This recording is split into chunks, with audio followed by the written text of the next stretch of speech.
G'day, I'm Warwick Schiller, and once again I want to talk to you about doing half of something. If you have a problem, try and cut it down into smaller pieces and see if you can do the two halves separately from each other.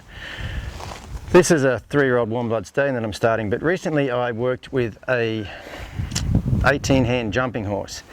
He's really bad to get on. Like, he would run away from the mounting block. You know, he was really bad about that, and they wanted me to work with him. Well, I noticed there were a couple of the two main parts of being able to mount a horse off a mounting block, this horse couldn't do. One of the things is, when you mount a horse off a mounting block, you're going to put your foot up here in the stirrup.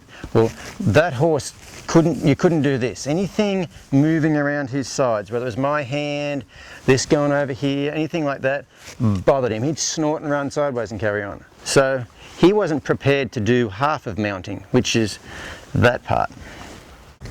So the other part of mounting, which is having them allow you to be up above them, okay? That horse was really worried just doing this. No saddle, not trying to get on him, trying to get him to side pass up to me on the fence like this. He was scared to death right here. He was quivering. So once I could get him on the ground to where things touching his side didn't bother him, I got him to where me being above him didn't bother him, which both took a little bit of work. I got to where I could take my foot and rub it on his side here. It didn't bother him. Then what we did is took him over to the mounting block and got on him. He stood perfectly still the very first time.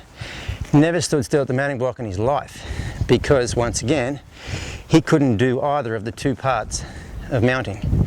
So I hope that gives you some insight into some problem solving. See you guys next time.